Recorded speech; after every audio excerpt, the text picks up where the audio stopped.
चलिए दोस्तों, इस वीडियो में अपन सीसैट की बात करेंगे।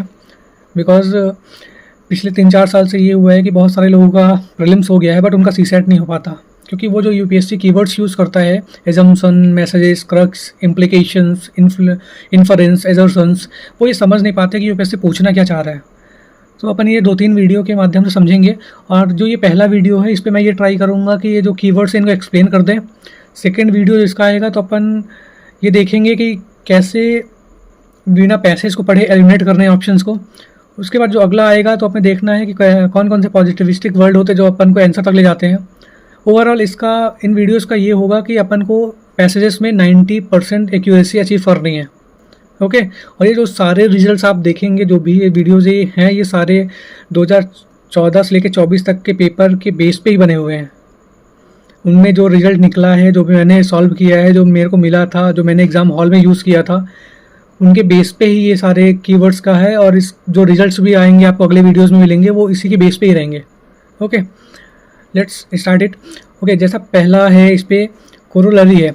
कोरोलरी में ऐसा होता है कि कोई भी चीज़ एक दूसरे की हमेशा साइमल्टेनियस होती है। लाइक कोई भी सिचुएशन हो गई, वो दूसरी सिचुएशन का रिजल्ट होगी। एग्जांपल लीजिए कि इन्फ्लेशन हुआ तो गवर्नमेंट क्या करेगी, फिजिकल पॉलिसी लाएगी, बट आरबीआई वहीं पे क्या करेगी, मॉनेटरी पॉलिसी लाएगी। तो एक दूसरे के साइमल्टेनियस हैं, एक सिचुएशन दूसरे सिचुएशन का रिजल्ट है।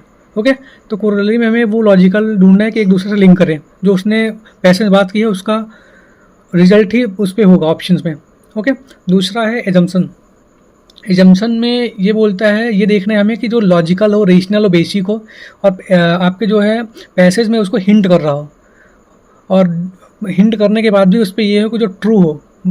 आपके पैसेज में नहीं भी मेंशन है बट वो ट्रू है अगर, तो उसको अपन ले सकते हैं एजम्पशन में, क्योंकि वो कुछ ना कुछ हिंट कर रहा होगा, किसी न किसी के बारे में बात कर रहा होगा।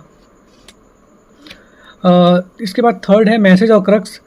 मैसेज और क्रक्स में ये होता है कि हमें ये देखना है कि वो लॉजिकल रेशनल है या नहीं है, क्योंकि ऐसा दे देगा क्रक्स ओवरऑल। तो हमें ये देखना है कि जैसे कोई भी टॉपिक के बारे में बात कर रहा है तो वो बात करेगा कि एग्जांपल लीजिए कि उसने बात किया ग्लोबल वार्मिंग के बारे में, तो वो ग्लोबल वार्मिंग के बारे में बात करेगा। उसके बाद वो बीच में गैसेस डालेगा, उसके बाद दे देगा कि वाटर वेपर सबसे ज़्यादा है, नेचुरल में ये ज़्यादा है, ये कम है, ऐसा करना चाहिए ऐसा। बट लास्ट में हमें से पूछे क्रक्स क्या है, तो जो उसका ओवरऑल निकलेगा ग्लोबल वार्मिंग, उससे रिलेटेड जो चीज़ें निकलेंगी, जो ऑप्शन मिलेंगे, तो वो उसका आंसर होगा। और उस पर जो भी नेगेटिव होगा उसको पहले ही हमें एलिमिनेट कर देंगे, वो हमें अपन आगे वीडियोज़ में बात भी करेंगे। ओके, फोर्थ अपन का है इम्प्लीकेशंस। इम्प्लीकेशंस में ये होता है कि वो सबसे इंपॉर्टेंट पार्ट होगा, वो एसेंशियल होगा। पैसेज में जो दिया हुआ है वो कुछ ना कुछ सजेस्ट कर रहा होगा कि जैसे पॉपुलेशन बढ़ रही है तो कुछ ना कुछ सजेस्ट कर रहा होगा कि हमें आगे क्या करना चाहिए। अगला नेक्स्ट स्टेप जो होता है वो इम्प्लीकेशन होता है। एग्जाम्पल